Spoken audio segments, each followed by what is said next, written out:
Last time में हम लोग पढ़ रहे थे various types of developmental stages in human. तो जब ह्यूमन की बॉडी ग्रो करती है और डेवलप करती है तो कितने सारे स्टेज होते हैं ग्रोथ के और डेवलपमेंट के। और हर ग्रोथ एंड डेवलपमेंट के स्टेज पर कुछ फिजिकल और फिजियोलॉजिकल कैरेक्टरिस्टिक्स भी बिल्ड होते हैं साथ ही साथ। ठीक है, तो हम लोग वही पढ़ेंगे कि कितने स्टेज होते हैं और किस स्टेज में एक स्पेशल फीचर्स या स्पेशल कैरेक्टरिस्टिक्स, कुछ खास विशेषताएं देखने को मिलती हैं। ठीक है, तो सबसे पहले हम लोग बात करते हैं कि जब बच्चा कंसीव होता है यानी कि 0 मंथ से लेकर 9th मंथ के बीच का होता है तो उसकी फिजिकल और फिजियोलॉजिकल कैरेक्टरिस्टिक्स कैसे रिस्पॉन्स करते हैं। तो इसमें क्या होता है कि सबसे तेजी फिजिकल ग्रोथ सबसे तेजी से होती है, रैपिड ग्रोथ फिजिकल का बहुत तेजी से होता है। और इसमें क्या होता है, यह जन्म के पूर्व की अवस्था होती है। ठीक, नेक्स्ट बात करते हैं इन्फेंट्स एज। जैसे ही बच्चे का जन्म हो जाता है, बच्चा माँ की कोख से बाहर आ जाता है, तो जन्म वाले बच्चे को लेकर यानी 9th मंथ से लेकर 3 इयर्स तक का जो स्टेज होता है उसे हम कहते हैं इन्फेंट एज या फिर टोडलर्स एज या फिर बेबीहुड। हिंदी में इसे शैशव अवस्था भी कहा जाता है या शिशु अवस्था भी कहा जाता है। ठीक है, तो इस पर कोई बात नहीं है। तो देखिए इंग्लिश में इसको इन्फेंट्स के नाम से भी जानते हैं, कहीं कहीं इन्फेंसी के नाम से भी मिलेगा आपको, कहीं कहीं टोडलर्स और बेबीहुड। तो ये कब या आपको स्टेज याद रखना है कि किस स्टेज को कितने से कितने मंथ या ईयर को किस स्टेज में हम डिवाइड करते हैं। ठीक है, तो यहाँ पर नेक्स्ट आपका आता है कि जब इन्फेंट एज में बच्चा आता है तो उसका जो progressive of growth and development बहुत तेजी से होता है, उसकी जो वृद्धि विकास की प्रगति क्या होती है बहुत तेजी से होने लगती है। ठीक है, 9 महीने का बच्चा 3 साल में चलने लगता है, दौड़ने लगता है, आपसे बातचीत करने लगेगा, आवाज आने लगेगी, तो कितना ज्यादा उसका ग्रोथ होने लगता है। ठीक है, तो अगर कभी भी आपसे पूछे ये क्वेश्चन कि सबसे ज्यादा ग्रोथ का पैटर्न किस डेवलपमेंटल स्टेज में माना जाता है, तो अगर प्रीनेटल स्टेज नहीं है तो वहां पर आपका इन्फेंट्स एज सबसे ज्यादा जरूरी है, मतलब यही आपका सही ऑप्शन होगा। और यह क्वेश्चन पूछा भी गया है।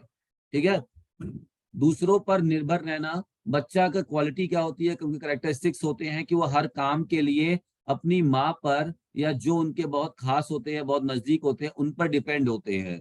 जैसे वह खुद से वॉशरूम भी नहीं जा पाते स्टार्टिंग में 9 मंथ से पहले, तो क्या होते हैं वो दूसरे पर डिपेंड रहते हैं। ठीक है, जन्म के बाद तो मेरी माँ पर डिपेंड रहते हैं, जो भी चीजें हैं और बहुत सारी है।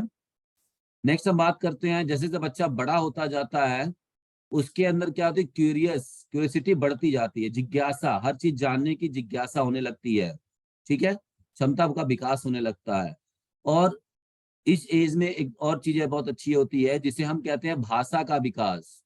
तो बच्चा बोलना सीखता है इसी एज में। आपने देखा होगा मोस्टली बच्चे 2 साल के बाद बोलना स्टार्ट कर देते हैं, 1.5 से 2 साल के बीच में बच्चे बोलना शुरू कर देते हैं। तो ये भाषा का जो विकास होता है ये कब होता है, इन्फेंट्स एज में होता है। ठीक है, आइए आगे बढ़ते हैं। नेक्स्ट हम बात करेंगे चाइल्डहुड। अब देखिए चाइल्डहुड का एक आप डायरेक्टली अगर बात करेंगे तो चाइल्डहुड 3 से लेकर 11 या 12 साल तक होता है, आपने देखा होगा। लेकिन मैंने यहाँ पर इस चाइल्डहुड को भी 3 पार्ट में डिवाइड किया है। एक हम बता रहे हैं आपको अर्ली चाइल्डहुड, ठीक है, दूसरा हमारा मिडल चाइल्डहुड और तीसरा है लेटर चाइल्डहुड। तो आइए जानते हैं कि किस एज में क्या कैरेक्टरिस्टिक्स फिजियोलॉजिकल और क्या फिजिकल कैरेक्टरिस्टिक्स बच्चों के अंदर बिल्ड होते हैं। तो अर्ली चाइल्डहुड में बच्चों की जो वृद्धि का स्तर होता है, जो ग्रोथ का रेट होता है वो थोड़ा रुक जाता है। बहुत तेजी से बच्चे जैसे बढ़ रहे थे, जैसे 9 से 3 साल में जितना जल्दी उसका ग्रोथ हुआ, जितनी चीजें उसने सीखी, अब वो 3 से 5 साल में उतना ज्यादा नहीं करेगा। वो जो पिछला चीज सीखा हुआ है उसी पर मास्टरी हासिल करता है। ठीक है, नेक्स्ट बात करते हैं इमोशनल स्टेबिलिटी। अब धीरे धीरे बच्चे थोड़े से इमोशनल, बच्चों के अंदर इमोशनल चीजों का डेवलपमेंट होने लगता है। नेक्स्ट बात करते हैं कुछ उनके अंदर सामाजिक क्षमता का विकास होता है, मतलब सोशल होने लगते हैं। बच्चों को ये पता होता है कि कौन क्या है कैसा है, तो उस हिसाब से सामाजिक थोड़ा सा बच्चे सामाजिक जैसे कह सकते हैं कैरेक्टरिस्टिक्स को सीखने लगते हैं। ठीक है, नेक्स्ट बात करते हैं इज कॉल्ड रिको, ठीक है। सामंजस्य का काल भी कहा जाता है, मतलब सभी के साथ एक अपने दोस्तों के साथ सामंजस्य बैठाने की कोशिश करते हैं। ठीक है। अभी बच्चा 5 साल 3 साल 5 साल के बाद कहाँ जाता है, प्ले स्कूल में जाता है, या मानते हैं प्री नर्सरी में जाता है।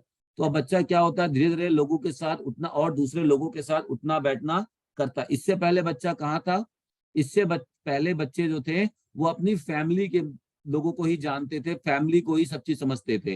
लेकिन अभी बच्चा क्या हो रहा है, 5 साल के बाद बच्चा जब बाहर निकलना शुरू किया तो उनकी जो सामाजिक क्षमता है, जो सोशल वैल्यूज है, उनका क्या हुआ, डेवलपमेंट होना शुरू होता है। ठीक है। ये सब पूछा जाता है कि किस एज में कैसे डेवलपमेंट होते हैं। ठीक है, इसलिए मैं यहाँ बता रहा हूँ। मिडिल चाइल्डहुड में बच्चा आत्मनिर्भर, सेल्फ रिलायंस करता है, अब अपनी चीजें वो खुद से करने लगता है। जैसे हमने ऊपर पढ़ा था कि 3 साल में बच्चा नहीं करता है, लेकिन जैसे ही बच्चा 5 साल तो ऊपर होता है तो बच्चा अपनी चीजें खुद से करने लगता है। जैसे वो ब्रश करना खुद से सीख जाता है, खुद से ब्रश करना है, खुद से टॉयलेट जाना है। तो ये सब चीजें क्या होती है, बच्चा अपना जो रिचुअल्स होते हैं उन्हें खुद से करना सीख जाते हैं। ठीक है। डेवलपमेंट ऑफ परसेप्शन, किसी चीज को परसीव करना इस एज में बच्चों का आने लगता है। ठीक है। अब बात करते हैं लेटर चाइल्डहुड, जिसका कि एज होता है 8 to 12 years, कहीं कहीं 8 to 11 भी होता है, तो कोई बात नहीं है, लगभग एक आध साल ऊपर ये चलता है। अब सभी लोगों ने अलग अलग इसमें दिया हुआ है, एज को डिवाइड किया हुआ, और हालांकि ये पुरानी कहानी है, नया अभी किसी ने कुछ दिया नहीं, इसलिए हम लोग इसी एज पर बढ़ रहे हैं। नेक्स्ट बात करते हैं लेटर चाइल्डहुड। जब जिस बच्चा 8 साल के ऊपर होता है तो उसका मानसिक, अब उसका मेंटल डेवलपमेंट बहुत तेजी से होने लगता है। ठीक है। मेंटल डेवलपमेंट बहुत तेजी से होने लगता है। आइए बात करते हैं नेक्स्ट। अब अगला स्टेज आता है, जैसे चाइल्डहुड खत्म हो जाता है, 12 साल के बाद से लेकर 19 साल के बीच का एज जो होता है, इसे हम एडोलसेंस एज कहते हैं, या फिर हम किशोरावस्था कहते हैं। किशोरावस्था, ये किशोरावस्था बहुत ही ज्यादा नाजुक अवस्था होता है। इस एज में बच्चे का भविष्य जो होता है पूरी तरीके से डिपेंड होता है, क्योंकि बच्चा अगर गलत संगत में पड़ गया तो वो सही नहीं बन सकता है, उसका भविष्य अच्छा नहीं हो पाएगा। इसीलिए किशोरावस्था बहुत ही नाजुक अवस्था होती है। तो हम बात करते हैं एडोलसेंस एज को भी हमने 3 पार्ट में डिवाइड किया है। कहीं कहीं डायरेक्टली पूछता है तो आप ये बता सकते हैं, लेकिन बट कभी कभी ये पूछा गया आपसे कि एडोलसेंस में प्यूबर्टी एज कौन सा होता है, प्यूबर्टी एज के बारे में आपसे पूछा गया है। तो प्यूबर्टी एज क्या होती है, 12 से 14 ईयर्स होती है प्यूबर्टी एज, जिसे हम मनोलैंगिक का विकास होता है। इसमें साइकोसेक्सुअल डेवलपमेंट का विकास होने लगता है।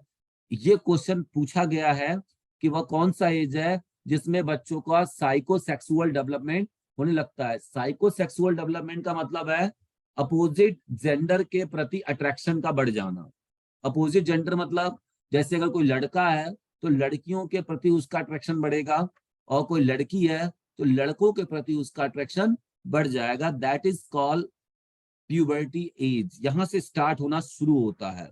लेकिन आजकल आपने देखा होगा क्लास 5-6 के बच्चे भी, हम लोग इंग्लिश मीडियम में पढ़ते हैं पढ़ाते हैं, वहां बच्चे कितने तेजी से ग्रो कर रहे हैं। ये थोड़ी सी पुरानी है, मैंने आपसे बताई ना, तो कोई भी चीज अभी नया नहीं है। जो पुरानी चीजें या प्रथाएं चली आ रही हैं एजुकेशन सिस्टम में, हम उन्हीं को पढ़ रहे हैं। नेक्स्ट बात करते हैं secondary physical Metamorphosis. Secondary physical Metamorphosis का मतलब क्या है, जो काया पलट होती है बच्चों की, अब वह यहां से काया पलट होना शुरू होती है। काया पलट का मतलब है कि जो शारीरिक बनावट होती है वो चेंजेस होना शुरू हो जाती है। ठीक है। शारीरिक बनावट या कायाकल्प जो होता है बच्चों का, जो फिगर होता है, जो स्ट्रक्चर होता है बॉडी का, वो अब धीरे धीरे चेंज होना शुरू होता है। जैसे देखा होगा आपने कि लंबाई बढ़ना शुरू हो जाता है 14 साल के बाद। 14 से 16 में, 16 साल 18 साल तक बच्चों की लंबाई बढ़ती है। ठीक है। आगे बढ़ते हैं। एक होता है middle adolescence age. Middle adolescence age में क्या होता है, बच्चे का जो इंटरेस्ट होता है ना वो चेंज होता जाता है। बच्चे अपना जो एम होता है हमेशा भटकते रहते हैं। कभी कुछ देखिए तो बोला कि अब मुझे ये बनना है, कभी कुछ और देखते हैं तो मुझे बोला कि ये करना है ना। तो इसमें जो बच्चे होते हैं they are many confusion create. ठीक है। बच्चों के अंदर जो कंफ्यूजन होता है वो बहुत ज्यादा क्रिएट हो जाता है। ये देखिए, ये जो वाला पॉइंट है ये सबसे बेहतरीन पॉइंट है। डायरेक्टली क्वेश्चन पूछा जाता है कि किस एज में हम गैंग एज कहते हैं, किस एज को हम गैंग एज कहते हैं। तो आपका एग्जाम, आपका आंसर क्या होगा? एडोलसेंस एज को हम गैंग एज कहते हैं, क्योंकि बच्चे फैमिली से ज्यादा, क्यों कहा जाता है आपको बता दूं, बच्चे फैमिली से ज्यादा किस पर बिलीव करते हैं? किस पर बिलीव करते हैं बच्चे फैमिली से ज्यादा? अपने पीयर्स, साथी पर। पीयर्स, पीयर्स ग्रुप कहते हैं इनको। क्या कहते हैं? पीयर्स ग्रुप कहते हैं। पीयर्स मतलब कि साथी समूह, ठीक है। तो इस चीज में बच्चे अपने साथी समूह पर ज्यादा विश्वास करते हैं, अपने फैमिली मेंबर से भी ज्यादा, है ना। दोस्तों के लिए झूठ बोल देते हैं, है ना। इस तरीके से आपने भी किया होगा जब इस एज में रहे होंगे, हमने भी किया है। आगे बढ़ते हैं। नेक्स्ट हमारा है, बच्चे अपने अपने अभिजात वर्ग से ज्यादा प्रभावित होते हैं। अभिजात वर्ग मतलब जो अपना उनका जो ग्रुप होता है, पीयर्स ग्रुप होता है, उनसे वो बहुत ज्यादा ही प्रभावित रहते हैं और उनका ही साथ ज्यादा पसंद करते हैं। ज्यादा ओल्ड एज के लोगों का या एडल्ट लोगों का वो साथ नहीं पसंद करते हैं, या उनके साथ रहना पसंद नहीं करते। वो चाहते हैं ज्यादा से ज्यादा समय हम अपने जैसे लोगों के साथ बिताए, जो हमारे उम्र के हों, क्योंकि उनकी सोच उनके साथ मिलती है, ठीक है। लेकिन बच्चे इस एज में डिस्ट्रैक्ट बहुत तेजी से होते हैं, ये संभालना बड़ा मुश्किल होता है। इस पर टीचर्स और पेरेंट्स को ध्यान देना बहुत जरूरी है। तो ये डायरेक्टली क्वेश्चन पूछे जाते हैं कि गैंग एज किसे कहते हैं, तो आप जानिएगा कि एडोलसेंस एज को गैंग एज कहा जाता है। ये नंबर 2 पॉइंट सबसे ज्यादा। और ये भी पूछा गया है क्वेश्चन कि बच्चा सबसे ज्यादा प्रभावित, ठीक है, एडोलसेंस एज में सबसे ज्यादा प्रभावित किससे होता है? तो अपने पीयर साथियों से होता है। और अगर यही बात आपसे पूछेगा कि चाइल्डहुड में बच्चा सबसे ज्यादा किससे प्रभावित होता है, तो अपनी फैमिली से होता है। किससे होता है? अपनी फैमिली से होता है, ठीक है। ये पूछा गया क्वेश्चन है, तो ये सब ध्यान रखेंगे। नेक्स्ट बात करते हैं लेटर एडोलसेंस, यानी कि बात का किशोरावस्था, ठीक है। 17 to 19 ईयर्स, बड़ा काम वो होता है। अब इसमें क्या होता है? Increase work consciousness. Work consciousness मतलब नहीं, यहाँ पर साइकोसेक्सुअल का डेवलपमेंट, यानी कि काम चेतना का विकास होने लगता है। लड़कों के अंदर और लड़कियों के अंदर क्या होता है? डिफरेंस होना स्टार्ट हो जाता है। हालांकि आपका जो डिफरेंस होगा वो प्यूबर्टी से ही दिखना शुरू हो जाता है। प्यूबर्टी से कैसे आपका डिफरेंस होता है? जैसे लड़कियों की आवाज पतली होने लगती है, लड़कों की आवाज मोटी होने लगती है। लड़कों जैसे 14-17 साल में जाते हैं, लड़कों का मूंछ निकलने लगता है, ठीक है, और प्यूबिक हेयर निकलने लगता है, ठीक है। तो ये सब चीजों का क्या होने लगता है? विकास होने लगता है। लड़कियों में मेंस्ट्रुएशन साइकिल का विकास होने लगता है। तो ये सब चीजें क्या है? ये सब चेंजेस होते हैं, कैरेक्टरिस्टिक्स है। नेक्स्ट बात करते हैं, आत्मनिर्भर बनते हैं बच्चे। इसमें क्या करते हैं? बिकम इंडिपेंडेंट, वह अपना कार्य खुद से करने की कोशिश करते हैं, ठीक है। अच्छा, एक चीज और है कि जब एडोलसेंस में होते हैं तो बच्चे हर काम से सेटिस्फाइड नहीं होते हैं, उनके अंदर असंतोष बहुत होता है। और दूसरी बात है कि इस एज में बच्चा इमोशनली बहुत ज्यादा नाजुक होता है। थोड़ा सा भी अगर डिस्टर्ब कोई कर दे तो तुरंत डिस्टर्ब हो जाता है। तो बहुत ही ज्यादा इमोशनल जो प्रॉब्लम्स क्रिएट होता है वह एडोलसेंस एज में होता है, ठीक है। कभी भी आपसे पूछेगा कि इमोशनल डेवलपमेंट या इमोशनल स्टेबिलिटी जो होती है वो आपकी एडोलसेंस एज में ही होती है। इसके बाद हमारा नेक्स्ट आता है एडल्टहुड। तो बहुत सारे कैरेक्टरिस्टिक्स है। इसके बाद आपका जो ग्रोथ होता है, एडल्ट होने के बाद जो ग्रोथ हमारा होता है, ग्रोथ यानी कि जो शरीर का कायाकल्प होती है या लंबाई होती है, वो बढ़ना बंद हो जाती है। शरीर की लंबाई बढ़ना बंद हो जाएगी, ठीक है।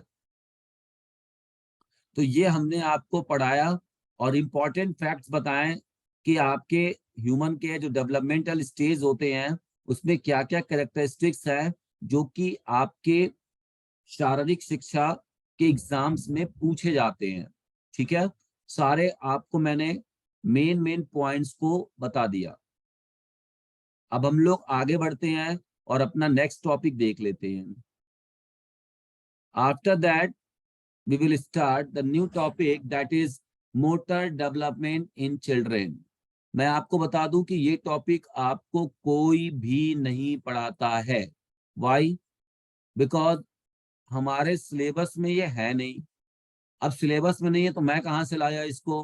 मैंने बताया था कि केबीएस और DSSB की तैयारी करने के लिए आपको क्लास 11 और 12 की सीबीएसई की किताब पढ़नी पड़ेगी। तो सीबीएसई की किताब में ये टॉपिक है, ठीक है, इसलिए मैंने वहां से इसको उठाया है टॉपिक।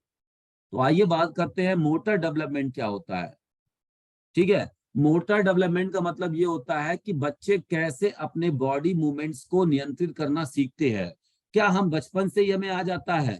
नहीं ना, हमें चलना सीखना पड़ता है, हमें दौड़ना सीखना पड़ता है, हमें सीढ़ियां चढ़ना सीखना पड़ता है।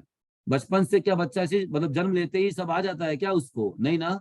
तो कैसे कोई बच्चा अपने हाथ पैरों का कंट्रोल करना सीखता है, अपनी गति को नियंत्रण करना सीखता है, इसे ही हम क्या कहते हैं? Motor development. ठीक है, क्या कहते हैं इसको हम लोग? Motor development. यही चीज है कि कैसे बच्चा अपने हाथ पैरों को, अपनी बॉडी के हर एक पार्ट्स को कंट्रोल करना सीखता है।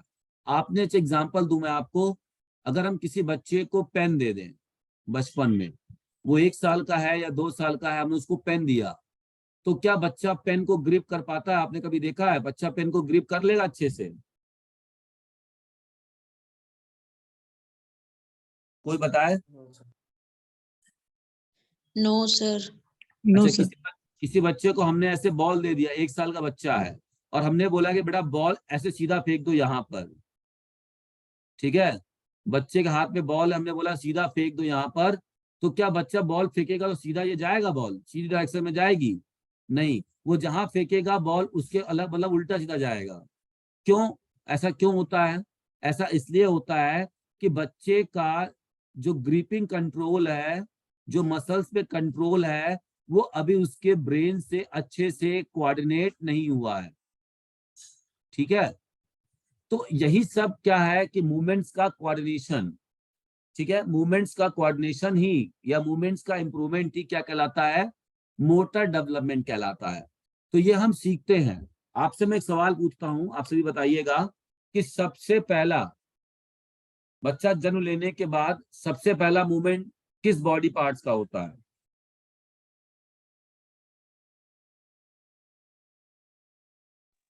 हेड। हमारा ग्रोथ का एंगल कहां से स्टार्ट होता है? सबसे पहले टॉप से बॉटम की तरफ होता है। ठीक है, बच्चे का सबसे पहले जो मूवमेंट स्टार्ट होगा वो ऊपर से नीचे की तरफ होता है, पहले ऊपर से होगा। जैसे आप देखा होगा बच्चा जब जन्म लेता है तो बच्चा पहले रोता है, तो गले के पास से मतलब मूवमेंट यहाँ से, फिर हाथ पैर मारना सीखेगा। पहले हाथ मारना सीखता है, फिर पैर मारना सीखता है। तो उसका जो ग्रोथ होता है, ठीक है, या जो मोटर मूवमेंट का डेवलपमेंट होता है, वो टॉप टू बॉटम होता है।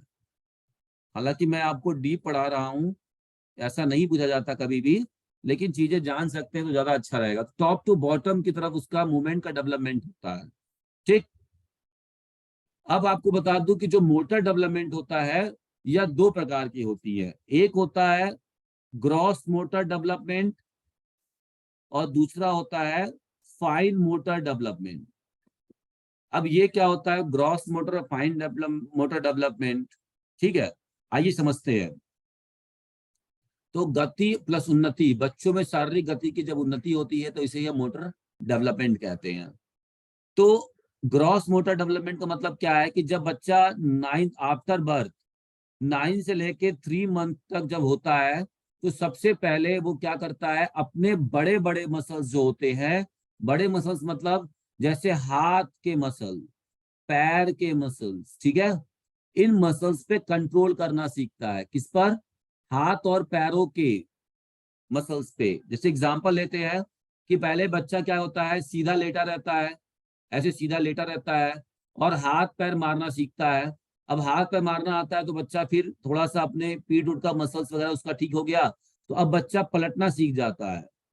कुछ देर बाद देखा होगा आपने, बच्चे पलटना सीख जाते हैं, मतलब अब पीठ के बल, अब पेट के बल लेटना सीख जाते हैं, खुद से पलट जाते हैं। आप सीधा लेटाएंगे फिर से पलट जाएंगे।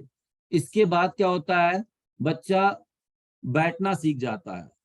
तो ये जो सीख रहा है बैठना वगैरह, इसका मतलब ये है कि ये जो बड़े बड़े मसल्स बैठने में, जो बड़े पीठ के मसल्स यूज हो रहे हैं, ठीक है, ये जो पीठ के मसल्स यूज हो जाते हैं बड़े वाले, तो इन पर पहले बच्चे ने कंट्रोल करना सीखा है।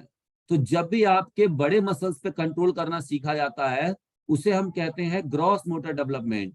अब इसके बाद क्या होता है, इसके बाद बच्चे, हम लोग कहते हैं ना, क्राउलिंग करते हैं, रेंगना सीखते हैं। क्राउलिंग मतलब रेंगना, जिसको आप लोग कहते होंगे बकैया भी खींचना कहा जाता है देहात वगैरह में, गांव वगैरह में।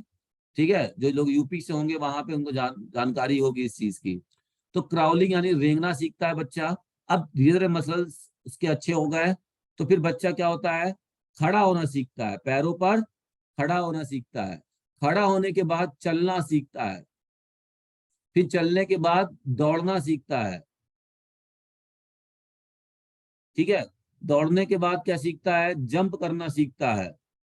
जंप यानी कूदना। ठीक है, ये कूदना सीखता है। और अब क्या, बच्चा इतना चीज होने के बाद अब अंतिम में जब इतना चीज उसके अंदर आ जाती है तब तक वो 3 साल का हो जाता है। 2.5 से 3 साल में इतने मूवमेंट सारे आ जाते हैं उसको, 2.5 से लगभग 3 में। ठीक है, कहीं कहीं 2.5 में 2 में भी आ जाते हैं। तो कोई बात नहीं है, 6 महीने का ऊपर ही चलता है, कुछ बच्चे जल्दी सीखते हैं। ये डिपेंड करता है कि उसके घर का माहौल कैसा है। ठीक है, अब बात करते हैं फाइन मोटर डेवलपमेंट।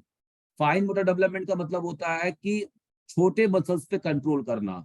तो बच्चे ये जो छोटे मसल्स पे कंट्रोल करने का मतलब है, जैसे अपने हथेलियों की मसल्स पे, जैसे आपका पाम है, मुट्ठी को बंद करना। ठीक है, कब मुट्ठी बंद करना है, कब खोलना है, कब ग्रिपिंग करनी है। तो ये ग्रास्पिंग पावर जो होती है छोटे मसल्स पर, ये बच्चे बाद में सीखते हैं।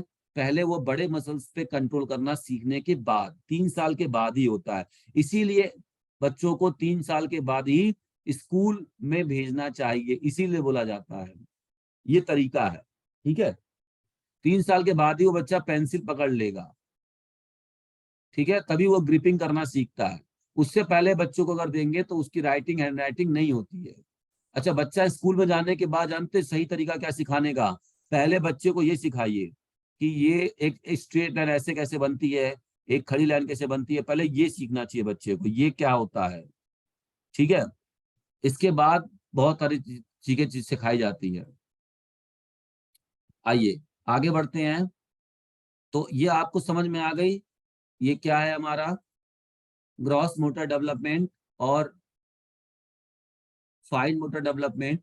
हालांकि क्वेश्चंस मैंने पूछा कि मैं थोड़ा एक्स्ट्रा टॉपिक आपको पढ़ा रहा हूँ इसलिए कि अगर कभी क्वेश्चन आता है तो आप ऐसा ना हो कि आप एकदम जानते ही नहीं हो, टॉपिक से एकदम अननोन हो। फाइन मोटर डेवलपमेंट मतलब आपको पता हो जाना चाहिए कि छोटे मसल्स पे कंट्रोल करना, जैसे पकड़ना, कढ़ाई करना, बुनाई करना, छोटे छोटे अपने मसल्स पे कंट्रोल करना सीखते हैं, उसे हम फाइन मोटर डेवलपमेंट कहते हैं।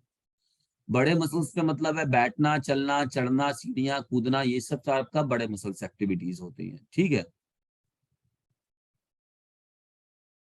तो ये हमारा क्या था, ये हमारा आज का ये मोटर डेवलपमेंट हमने आपको पढ़ा दिया। छोटी सी टॉपिक थी लेकिन थोड़ी सी इंपॉर्टेंट थी। आगे बढ़ते हैं और हमारा नेक्स्ट आता है बॉडी टाइप्स। ये बहुत ही मोस्ट इंपॉर्टेंट टॉपिक है, बॉडी टाइप्स। ठीक है, अब ये बॉडी टाइप्स का मतलब क्या होता है कि what your body look like, आपकी बॉडी कैसी दिखती है, कैसी किस प्रकार की बॉडी आपकी दिखती है। ठीक है, तो मैं आपको बताना चाहूंगा कि बहुत सारे ऐसे शारीरिक शिक्षा वैज्ञानिक हुए हैं जिन्होंने बॉडी को कई सारे कैटेगरीज में डिवाइड किया, अलग अलग पर्सनालिटीज में डिवाइड किया। किसी ने फिजिकल स्ट्रक्चर के बेसिस पर डिवाइड किया, किसी ने साइकोलॉजिकल बेसिस पर डिवाइड किया, और किसी ने फिजियोलॉजिकल के बेसिस पर किया। तो सभी लोगों ने अलग अलग तरीके से यहाँ पर डिवाइड किया। हालांकि ये टॉपिक हम लोग पर्सनालिटी में पढ़ते हैं, जब हम लोग पर्सनालिटी पढ़ते हैं तो वहां पे आता है। ठीक है, बट यहाँ पर मैं क्यों पढ़ा रहा हूँ, यहाँ पर मैं वही बॉडी टाइप्स पढ़ाऊंगा जो कि आपके फिजिकल बॉडी से रिलेटेड है, physical, on the basis of physical category. कहने का मतलब क्या है, कहने का मतलब ये है कि हमारा जो बॉडी शरीर का रचना है उसके आधार पर बॉडी कितने प्रकार से डिवाइड की जाती है या कितने प्रकार से की गई है, वो कितने प्रकार के होते हैं। ठीक है, आइए समझते हैं। विश्व में मनुष्य के व्यक्तित्व को समझने के लिए सारे मनोवैज्ञानिकों, शारीरिक विज्ञानियों तथा शिक्षाविदों ने मानव को बनावट, संरचना और व्यवहार के आधार पर विभिन्न प्रकार की वर्गों और श्रेणियों में विभाजित किया है। जैसे अगर आपसे पूछा जाए कि पूरी दुनिया में किस पर्सनालिटी के लोग या किस व्यक्तित्व के लोग हैं, तो W.S. शेल्डन ने एक रिसर्च किया और उन्होंने बताया कि मेरे हिसाब से दुनिया में अगर फिजिकल अपीयरेंस के हिसाब से देखा जाए, ओनली बॉडी स्ट्रक्चर के हिसाब से देखा जाए, तो सिर्फ 3 प्रकार के लोग हैं। अगर फिजिकल की बात की जाए तो फिजिकल यानी कि बॉडी स्ट्रक्चर की बात की जाए, उनके हिसाब से सिर्फ 3 प्रकार के लोग हैं। ठीक है, तो आइए हम लोग पहले बात करेंगे। तो सभी लोगों ने अलग अलग मत दिया है और इस श्रेणी में सबसे पहले मत देने वाले, क्लासिफाइड करने वाले बॉडी टाइप्स को कौन है? हिप्पोक्रेट्स है। कौन है? हिप्पोक्रेट्स। याद रखिएगा, ये क्वेश्चन पूछा गया है। ठीक है, तो हिप्पोक्रेट्स ने क्या किया था? 460 बीसी और 370 बीसी में ही क्या किया था? बॉडी को डिवाइड कर दिया था। उनके, अब देखिए, इन्होंने जो डिवाइड किया था वो किसके आधार पे किया था? इन्होंने बाइल के आधार पे किया था। बाइल मतलब इन्होंने एक अपना आधार बनाया था बाइल को, और उन्होंने बताया कि इस तरह के बाइल मिलने से इस प्रकार का व्यक्तित्व होगा व्यक्ति का। तो व्यक्ति को शारीरिक तौर पर वर्गीकृत करने का सर्वप्रथम प्रयास महान विद्वान हिप्पोक्रेट्स के द्वारा किया गया। इन्होंने शारीरिक द्रव्यों के आधार पर, देखिए द्रव्य के आधार पर पूछा जाता है, ये क्वेश्चन पूछा गया है आपसे, ये क्वेश्चन पूछा गया है कि सबसे पहले बॉडी का क्लासिफिकेशन किस आधार पे हुआ था। यह क्वेश्चन प्रीवियस ईयर में आया हुआ है, तो ये जरूर पता रखिएगा। द्रव्य के आधार पर बांटा गया, सबसे पहले बॉडी का वर्गीकरण किया गया था, आधार पर व्यक्तियों का वर्गीकरण किया तथा इन्होंने व्यक्तियों को द्रव्य यानी बाइल के आधार पर 4 भागों में बांटा। तो हिप्पोक्रेट्स से पूछा जाता है कि इन्होंने कितने भागों में बांटा था, तो इन्होंने 4 भागों में बांटा था द्रव्य के अनुसार। इस वर्गीकरण को उन्होंने स्वभाव सिद्धांत का नाम दिया, जिसको इंग्लिश में टेम्परमेंट थ्योरी के नाम से भी जाना जाता है। तो कभी कभी आपसे अगर ये क्वेश्चन पूछे कि हिप्पोक्रेट्स का टेम्परमेंट थ्योरी क्या है, तो इसका मतलब कि यही इन्होंने जो बॉडी क्लासिफिकेशन किया था फ्लूइड के बेसिस पर, फ्लूइड यहाँ बाइल या फ्लूइड के बेसिस पर, उसको ही हम क्या कहते हैं? टेम्परमेंट थ्योरी कहते हैं। और आपको बता दूं, गैलन ने इनकी ही दी हुई थ्योरी को आगे बढ़ाया और उसने थोड़ा सा चीजों को अलग करके बताया, थ्योरी ऑफ ह्यूमरिज्म के नाम से। यानी कि ह्यूमरिज्म का सिद्धांत किसने दिया था? गैलन ने दिया था। इन्होंने अपनी थ्योरी में बताया, गैलन ने भी इसी चीज में बांटा है, लेकिन वो कब बांटा था? 129 एडी से 200 एडी में, अब आफ्टर डेथ आ गया। ठीक है, और इन्होंने उससे पहले काम किया था हिप्पोक्रेट्स ने। इन्होंने क्या किया? गैलन ने इसी चीज को थोड़ा मॉडिफाई किया था जो इन्होंने दिया था। आइए देखते हैं क्या है। तो सबसे पहला होता है मेलकोलिक। मेलनकोलिक का मतलब होता है उदास, और इससे हम बाइल की अगर बात की जाए तो बाइल से हम कहते हैं काला बाइल यानी कि ब्लैक बाइल, ब्लैक फ्लूइड। ठीक है, तो ब्लैक बाइल फ्लूइड के जो व्यक्ति होते हैं, इनका कैरेक्टरिस्टिक्स कैसा होता है ये हम जानेंगे। इस प्रकार के व्यक्ति बहुत ही उदास स्वभाव के होते हैं, निराशावादी प्रवृत्ति के होते हैं एवं सदैव विचारों में मग्न रहते हैं। सिंपल सा मतलब है। हालांकि मैं आपको बता दूंगा कि बहुत ज्यादा क्या याद कर रहा है, समझ सोचिएगा सर बहुत डीप ले जा रहे हैं या डिटेल में पढ़ा रहे हैं। आप बस ये समझिएगा कि ये क्वेश्चन भी पूछा, इसीलिए मैंने बोला था क्लास शुरू करने से पहले या आपकी कोर्स देने से पहले कि मैं सभी टॉपिक्स को बहुत ही आराम से डिस्कस करता हूं, ताकि एग्जाम में अगर कोई ऐसा वर्ड ना आए, आपको ऐसा कोई वर्ड से मुलाकात ना हो जिससे आपको ये लगे कि अरे सर ने तो ये वर्ड कभी बताया ही नहीं। तो मैं नहीं चाहता कि आप मुझसे बाद में ये कंप्लेन करें, इसलिए मैं सभी चीजों को आपके एक्सपेक्टेशन से ज्यादा, आप जितना सोच नहीं हो रहे होंगे ना, उससे ज्यादा टॉपिक को मैं पढ़ाऊंगा। ठीक है, और बार बार बोलता हूं और अभी भी बोल रहा हूं कि इससे ज्यादा कोई टॉपिक अगर छुएगा, ठीक है, मैं 3 गुना पैसे वापस करने का दावा करता हूं, मुझसे अच्छे अगर नोट्स और ज्यादा टॉपिक किसी ने पढ़ाया या बताया या समझाया। ठीक है, आइए आगे बढ़ते हैं। उदास, तो ये आपका ब्लैक बाइल वाले किस प्रवृत्ति के होते थे? उदास प्रवृत्ति के होते थे, थोड़ा सा बस ध्यान रखना है। फ्लैगमेटिक वाले कैसे होते थे? सुस्त होते थे। कैसे होते थे? सुस्त प्रवृत्ति के होते थे। इसको हम फ्लैग बाइल के नाम से जानते थे। फ्लैगमेटिक व्यक्ति बहुत ही निर्बल मतलब कि कमजोर टाइप के शरीर से होते थे, पतले दुबले होते थे, धीमे होते थे, बहुत लेजी टाइप के, मंद और निस्तेजित होते थे। जैसे अभी हम लोग किसको कह सकते हैं? कोई एग्जांपल देके समझा सकता है? किसको कह सकते हैं ये? अभी अगर हम WH से इसका कंपेयर करें, WH सेल्डर ने जो पर्सनालिटी दी है उसमें ये कौन सी सर व्यक्ति? एंडोमॉर्फ। गलत है, एंडो नहीं होगा, एक्टो होगा। एक्टो। क्योंकि निर्बल की बात हुई है ना, इंडो के पास तो ताकत बहुत रहता है। इंडो मोटा होता है ना, तो जी उससे वो सर। निर्बल कैसे होगा? धीमा, ये बहुत लूज। देखते हैं जो लोग पतले होते हैं ना, बहुत लेजी टाइप के भी होते हैं, उनके अंदर इस बहुत तेजी पना नहीं होता है। तो थोड़ा सा कहने का मतलब ये है कि निर्बल यहाँ पे वर्ड आया तो एक्टोमॉर्फिक हो गया। तो इन्होंने इस तरीके से बताया। ठीक है, आगे बढ़ते हैं। सैंग्विन यानी आशावादी, ये इन्होंने बहुत अच्छा बताया है। सैंग्विन व्यक्ति प्रसन्न होता है, रक्तपूर्ण होता है, शक्तिशाली होता है। व्यक्ति बहुत लंबे आकार के व पतले होते हैं और आकार और संरचना के अनुसार अपनी विशेषता रखते हैं। अच्छा, WH सेल्डन से कंपेयर करेंगे तो ये कौन से बंदे हैं?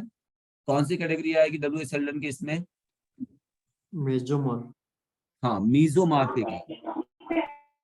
बट सर ये पतला भी तो दे रखा है सर, यहाँ पर पतले, वो तो सर आप सुनिए, एक्टोमॉर्फ तो सर बहुत देखिए एथलेट। इंडो में जी सर। एकदम मोटे होते हैं, यहाँ पर अपनी लंबाई के अनुसार वो पतले होते हैं, मतलब बहुत फैटी नहीं होते यहाँ पर।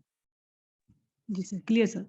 ठीक है, तो सैंगिन, और सबसे बड़ी बात देखिए इसमें यह है कि शक्तिशाली होते हैं, प्रसन्न होते हैं। तो ओवरऑल पर्सनालिटी जो सबसे अच्छी होती है वो मीजो की होती है। मीजो एकदम जी बहुत अच्छा, लंबे चौड़े, बहुत ज्यादा फैट नहीं होता ना बहुत ज्यादा पतले होते हैं, एकदम मिडिल होता है। चेस्ट इनका बहुत चौड़ा होता है। आगे हम लोग पढ़ेंगे इसके बारे में, ज्यादा अभी हमारे पास टाइम नहीं है। 1 मिनट के बाद दोबारा जुड़ेंगे सभी लोग, अगर कट होगा तो 2 मिनट या 3 मिनट का ब्रेक लेंगे, इसके बाद दोबारा से जुड़ेंगे। जल्दी जुड़िएगा ताकि आपको दिक्कत ना हो। ठीक है, नेक्स्ट हमारा है कैलोरिक।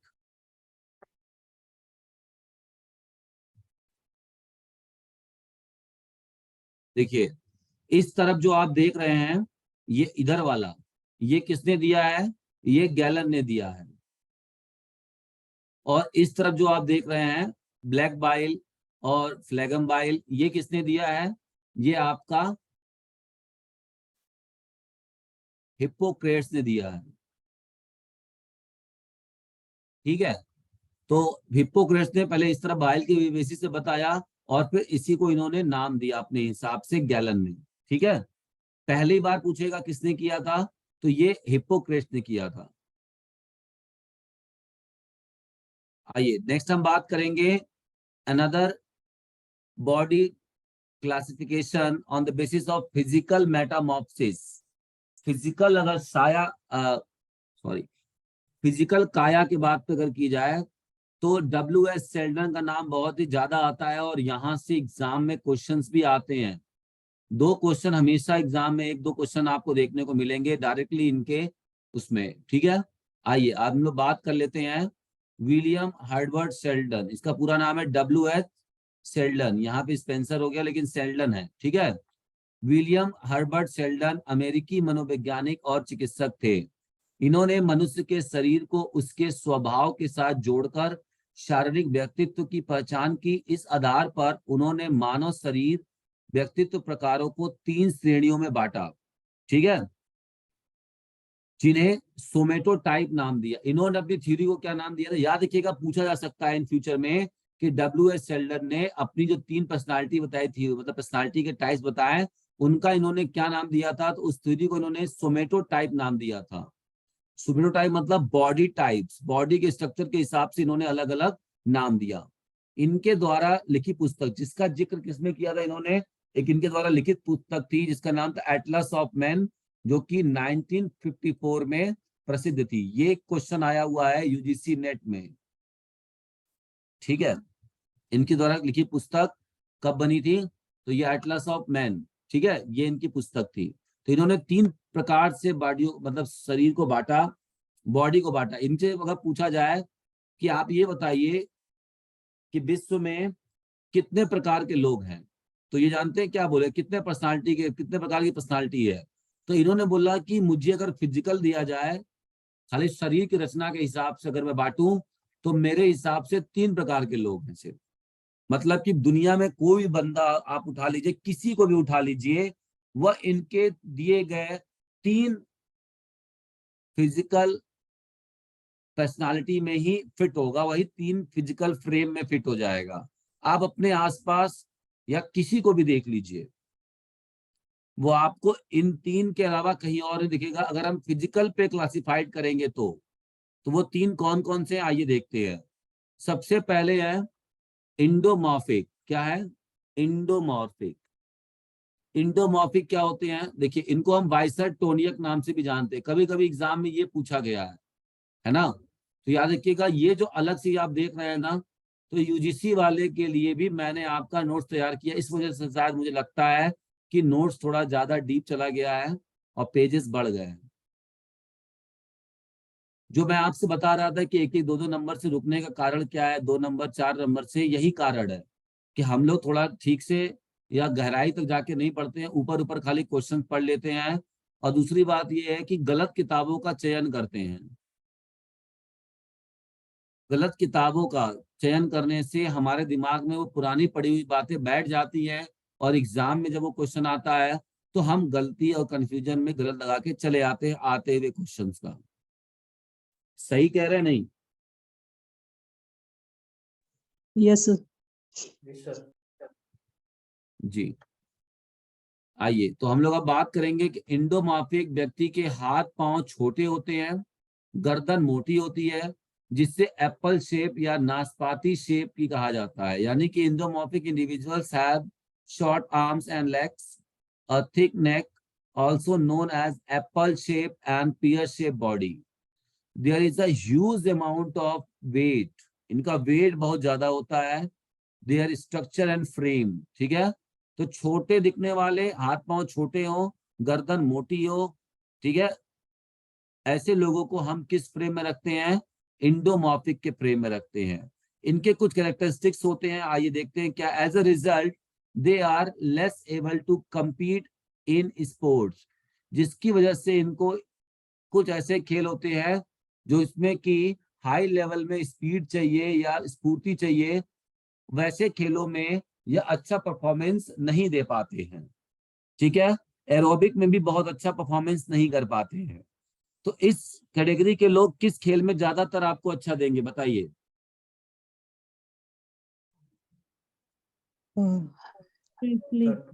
Power lifting. हाँ, गुड। और कॉम्बैक्ट गेम्स कॉम्बैट गेम्स में भी हो सकता है, लेकिन शॉर्ट पुट भी हो सकता है। कॉम्बैट गेम्स में जैसे अब कुछ ऐसे ताइक्वांडो है तो वहां दिक्कत होगा। कॉम्बैट में रेसलिंग में अच्छा करेंगे, सर, सुमो क्योंकि पहलवान इनका, जैसे होते हैं।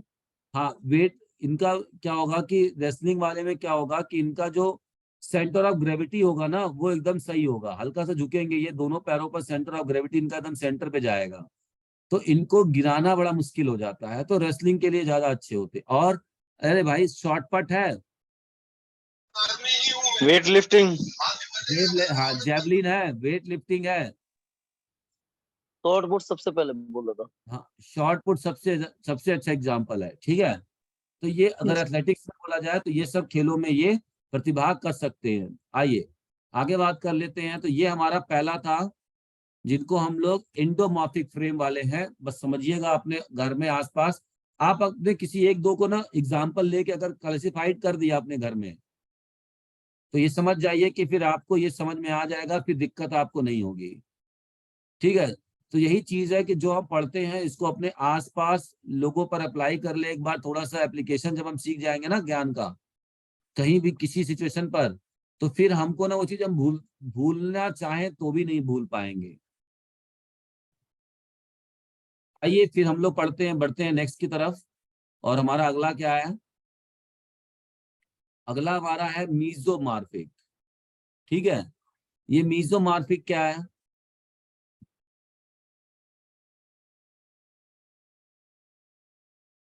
मीजोमॉर्फिक को हम लोग सोमेटोटॉनिक भी कहते हैं, ठीक है। इस तरह के व्यक्ति शारीरिक रूप से आकर्षकवान होते हैं, एकदम परफेक्ट बॉडी, जैसे मॉडल होते हैं मॉडल, ठीक है। स्मार्टनेस चेहरे की बात नहीं कर रहा हूं मैं बात कर रहा हूँ फिजिकल स्ट्रक्चर में। वी शेप बॉडी होती है, ऊपर हमने देखा पियर शेप बॉडी होती है, या जस्ट लाइक टायर स्ट्रक्चर होता है। देखिए टायर स्ट्रक्चर है ये, टायर जैसे लगा है नीचे, यहाँ टायर हो गया। पियर मतलब जैसे आपने देखा होगा पियर, देखिए जैसे ये नाशपाती होती है, नीचे से मोटा हो जाता है ना, तो ये पियर शेप था। और ये क्या है, वी शेप बॉडी होती है, जो कि बहुत अच्छी मानी जाती है। कमर और चेस्ट के बीच में इनका कितने का डिफरेंस होना चाहिए, कम से कम 8 से 10 सेंटीमीटर का डिफरेंस होना चाहिए, ठीक है। इनके कमर पतली, बड़े सिर और चौड़े कंधे होते हैं, कंधे इनके बहुत चौड़े होते हैं। उनके पास एक मजबूत मांसपेशी वाली शरीर होती है, ठीक। हाथ और पैर होते हैं अच्छे, और शरीर पर थोड़ा ही वसा होता है, बहुत ज्यादा फैट नहीं होता, हल्का फैट, जितना नाम मात्र लिटिल फैट उतना ही होता है। वैज्ञानिक रूप से अगर देखा जाए, साइकोलॉजिकली अगर बात की जाए, तो ऐसा पाया गया है कि यह लोग बहुत ज्यादा बहादुर होते हैं, हिम्मती होते हैं, साहसी होते हैं, और रिस्क लेने से कभी भी डरते नहीं है, और हमेशा इमेजिनेशन में रहते हैं, हमेशा कुछ ना कुछ नया क्रिएटिव नेचर के होते हैं, अगर हम साइकोलॉजिकल कैरेक्टरिस्टिक्स की बात करें तो, ठीक है। तो नई खोज प्रवृत्ति के और नए प्रयोग करने से डरते नहीं है। यह मुखर और शक्तिशाली होते हैं, और इनमें शक्ति और निडरता का मिश्रण होता है। ये जीवन में जोखिम और संभावनाएं लेना पसंद करते हैं, रिस्क लेना पसंद करते हैं, ठीक है। तो जो परफेक्ट बिल्ड होगा, अप्रोक्स में आपको बता दूं, अगर आप इंडियन हाइट देखें तो एबव 5'8", 5'8" जो हाइट होती है लड़कों की, वो स्मार्ट हाइट होती है। लड़कियों की 5'4" के बाद, ठीक है। 5'3" भी रख सकते हैं, लेकिन 5'3", 5'4" ये सब अच्छी है, स्मार्ट हाइट है। इसके ऊपर ज्यादा अच्छा है, ठीक है। ये मिनिमम मैंने बताया आपको, लड़कों का 5'8" तक मिनिमम है। ये अच्छी स्मार्ट एक पर्सनालिटी होती है, इस पर फैट आएगा तो दिक्कत नहीं होगी। आगे बढ़ते हैं। नेक्स्ट है एक्टोमॉर्फिक, जिसे हम सेरेब्रेटेनिक कहते हैं। इसमें क्या होता है, ये पतले और लंबे सिलिंड्रिकल शेप होते हैं। पाइप देखा है, पाइप उस तरह का शेप बॉडी होता है, देखिए एकदम पाइप की तरह एक समान स्ट्रक्चर है, ठीक है। और ऊपर हमने देखा था कि पियर शेप था, इस तरह पियर था, ठीक है। और यहाँ देखिए सिलिंड्रिकल शेप बॉडी है। तो ये क्या होते हैं, physically they have cylinder shoulder, बहुत पतले इनके शोल्डर होते हैं, कंधे बहुत पतले होते हैं। स्लेंडर लेग्स, पतले पैर होते हैं। आर्म्स भी बहुत पतले होते हैं। Their body structure is cylindrical in shape, ठीक है। दे हैव थिन फेस, पतला चेहरा भी होता है, thin chest. They eat the same amount of food as endomorphs, मतलब कहने का ये है कि यह इंडोमॉर्फ्स जितना खाना खाते हैं, but they do not gain weight easily, लेकिन फिर भी इनके अंदर वेट नहीं बढ़ता है, ठीक है। दे ऑलवेज रिमेन थिन, ये जल्द मोटे नहीं होते हैं, पतले ही रहते हैं। एक तरीके से बोला जाता है कि जेनेटिक्स होता है ये, आपने देखा भी होगा। Personality wise this are self aware, अगर पर्सनालिटी की बात करें तो ये आत्म जागरूक और सामाजिक रूप से चिंतित होते हैं। सोशली कंसर्न, आर्टिस्टिक होते हैं, थॉटफुल होते हैं, बहुत शांत स्वभाव, इंट्रोवर्टेड होते हैं। ऐसे लोग इंट्रोवर्ट ज्यादा रहते हैं, अपने आप में ज्यादा रहते हैं, दूसरों से कम रहते हैं। They tend to be irritable, यह चिड़चिड़े स्वभाव के भी कभी कभी हो जाते हैं, बहुत जल्दी इनको गुस्सा आने लगता है, ठीक है। तो हमने पढ़ा शेल्डन का ये 3 इंडो मीजो एक्टो। अब हमें याद कैसे करना है, इसको ट्रिक समझ लीजिए, हालांकि आप लोग अच्छा ट्रिक जानते भी होंगे। देखिए इंडो में डी आ रहा है, यहाँ पे डो का मतलब होता है डबल, तो जो अपने बॉडी से डबल होता है यानी कि वो मोटा होगा। इस तरीके से याद कर सकते हैं अगर आपको पहचानने में दिक्कत होती है तो। नेक्स्ट होता है एक्टो, देखिए अपना नाम खुद ही बता रहा है, एक्टो। तो मतलब टी से होता है थिन, यहाँ पे टी से मतलब ले सकते हैं थिन, ठीक है। थिन मतलब कि टीन, टीन मतलब कि पतला बॉडी। मीजो मतलब क्या सकते हैं, मीडियम, मीडियम मतलब मीजो, ठीक है। इस तरीके से आप चाहे तो अपने हिसाब से ट्रिक बना सकते हैं पकड़ने के लिए, इन केस अगर आपको ये चीज याद नहीं होता है तब, ठीक है। अब हम लोग बात करते हैं एक और भी हमारे शास्त्री है, सॉरी, एक और भी हमारे विद्वान हैं जिन्होंने फिजिकल बॉडी टाइप्स पे काम किया था, जिनका नाम है अर्नेस्ट क्रेसमर, ठीक है। या इनका क्रेसमर क्लासिफिकेशन बोला जाता है, ज्यादातर इनको क्रेसमर बोला जाता है, लेकिन इनका पूरा नाम अर्नेस्ट क्रेसमर था। आधुनिक काल में शारीरिक गुणों के आधार पर व्यक्तियों को वर्गीकृत करने में क्रेसमर ने अपना बहुत ही महत्वपूर्ण या विशेष योगदान दिया था। इन्होंने शारीरिक संरचना, देखिए आप एक बात याद रखिएगा, जब भी पूछा जाएगा तो हो सकता है आपसे ये पूछा जाए कि किसने फिजिकल की बेसिस पर बांटा है, साइकोलॉजिकल की बेसिस पर अलग बांटा है। कोई बताएगा साइकोलॉजिकल की बेसिस पर किसने बांटा था बॉडी को, पर्सनालिटी को?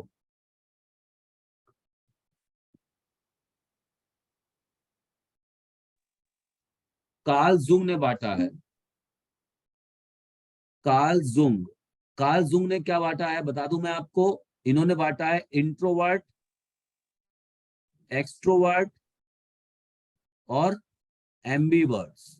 इन्होंने साइकोलॉजिकल बेसिस पर, इंटेलिजेंस की बेसिस पर बॉडी को बांटा कि अगर हम इंटेलिजेंस के हिसाब से देखें तो 3 प्रकार के लोग होते हैं अपनी दिमागी तौर से। एक जो अपने आप में रहते हैं अगर दिमागी तौर पे देखी जाए तो, एक जो दूसरों में हमेशा घुलना मिलना पसंद करते हैं, ठीक है, और तीसरे उन दोनों के मिश्रण होते हैं। ये हम लोग आगे पढ़ेंगे साइकोलॉजी में, ठीक है, वहां सारे हम लोग पढ़ेंगे कितने कौन से बेसिस पर आते हैं, साइकोलॉजी पे कौन आता है, फिजिकल बेसिस पे कौन आता है, इमोशनल बेसिस पे कितने प्रकार के होते हैं, ये सारी पर्सनालिटी जितनी होती है मैं बताऊंगा।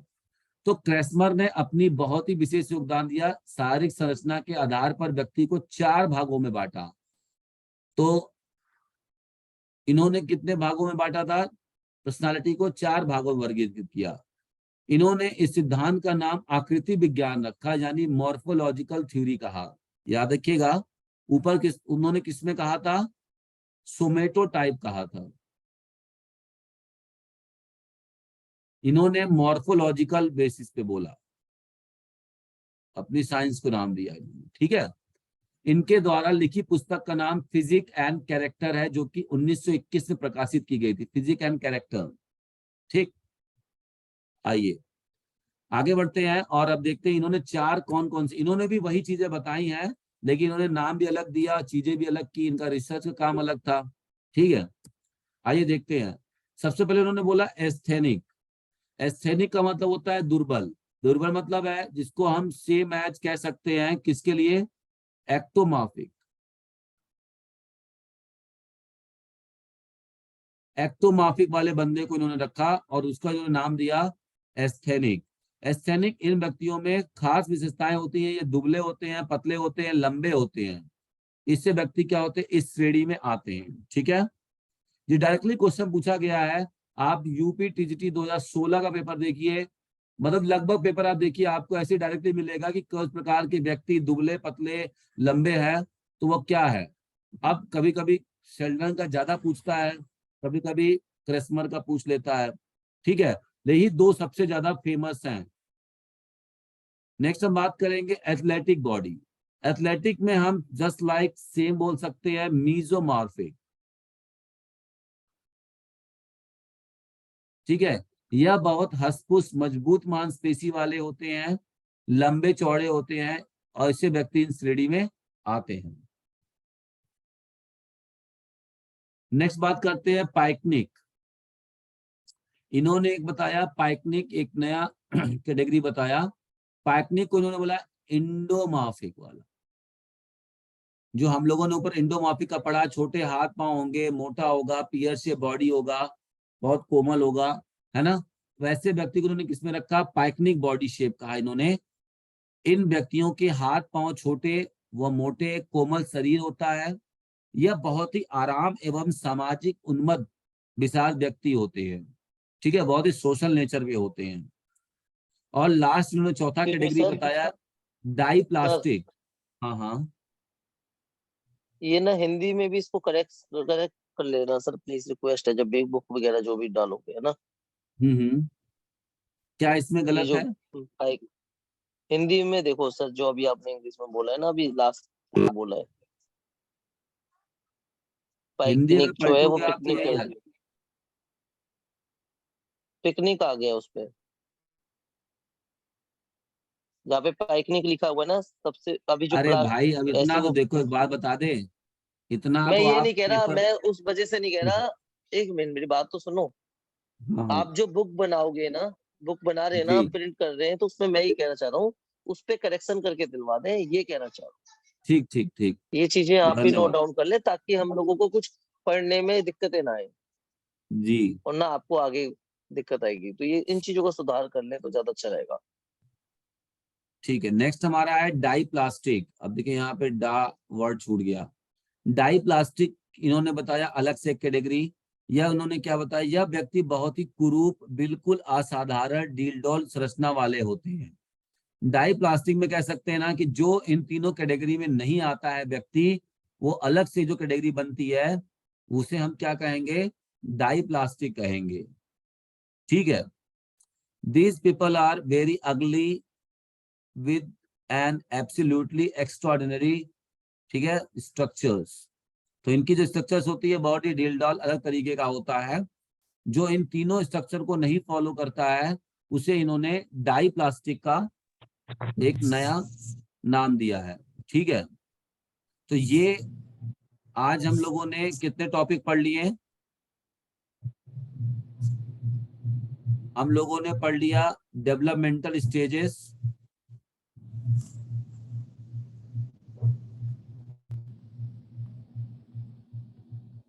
इसके बाद हम लोगों ने पढ़ा बॉडी टाइप्स,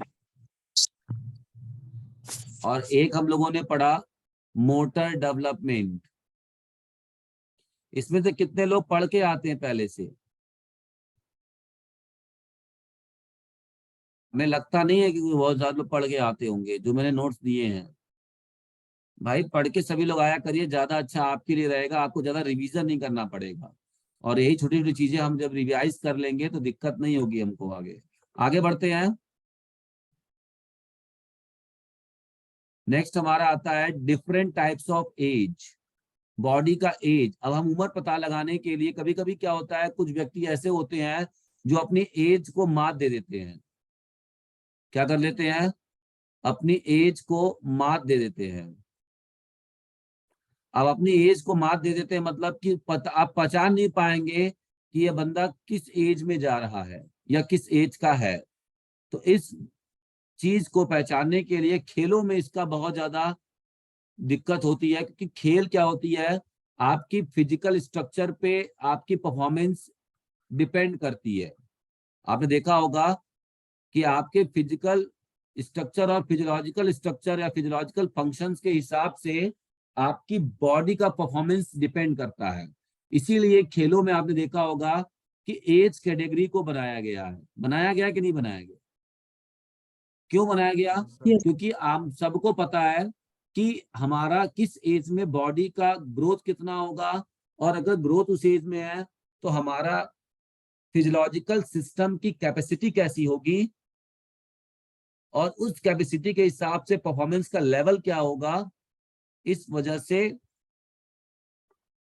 हम लोगों ने फिजिकल एजुकेशन में टैलेंट को आइडेंटिफाई करने के लिए एज को कई सारे डिफरेंट बेसिस पर डिवाइड किया है कि how to identify your age. Okay, so थोड़ा सा थ्योरी है, किताब टाइप का है तो पढ़ना है। विश्व में हर मनुष्य उम्र की अलग अलग होगी। कुछ लोगों की उम्र बहुत तेजी से बढ़ने लगती है, जबकि कुछ लोगों की उम्र बहुत धीमी गति से बढ़ती है।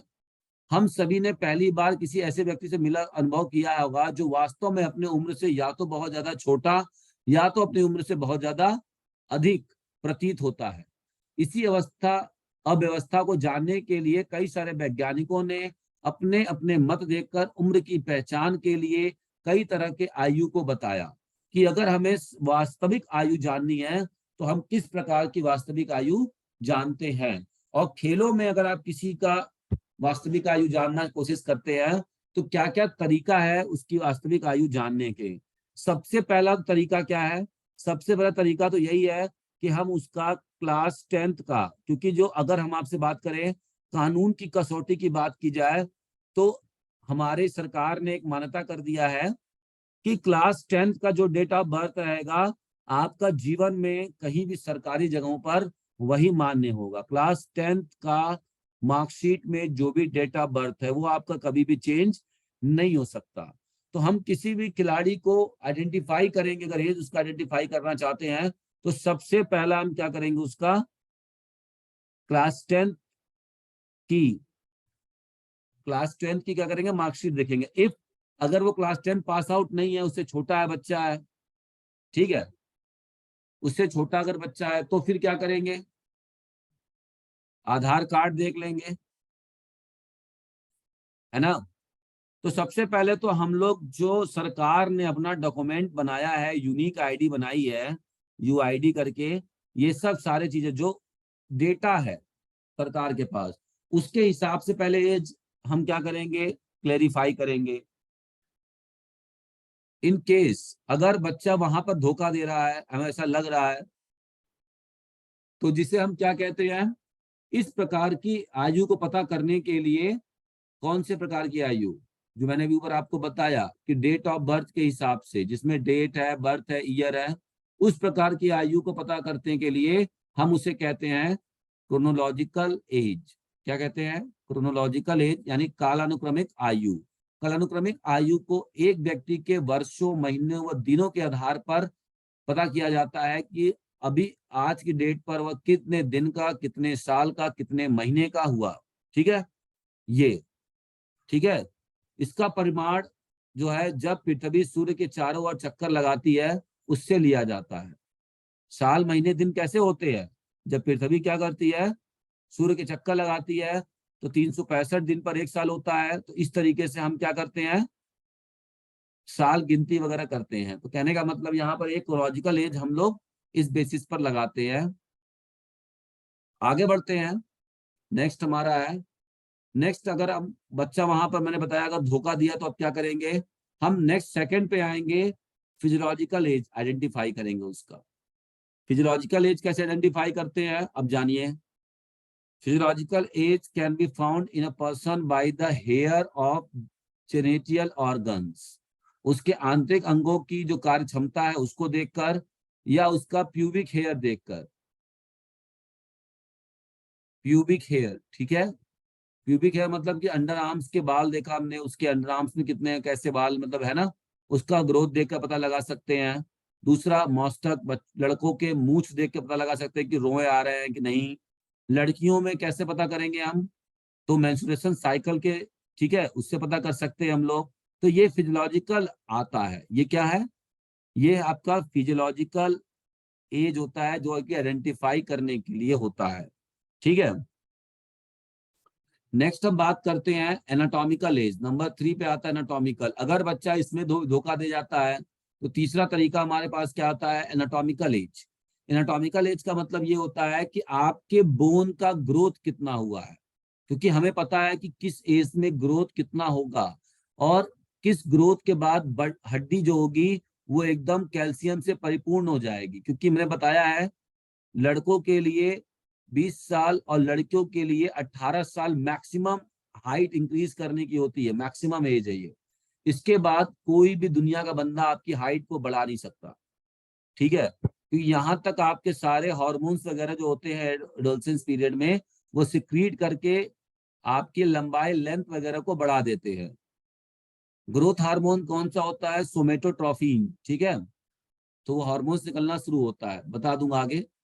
तो to find out this age, अगर हम किसी का एनाटॉमिकल एज जानना चाहते हैं, तो हम उसके पहले दांत गिनते हैं। जैसे बता, दांत, दांतों को गिन के हम उसके बारे में पता लगा सकते हैं। ठीक है, तो हमको पता है एडल्ट हो जाएगा, 18 साल का हो जाएगा, तो उसके पूरे 32 दांत आ जाएंगे।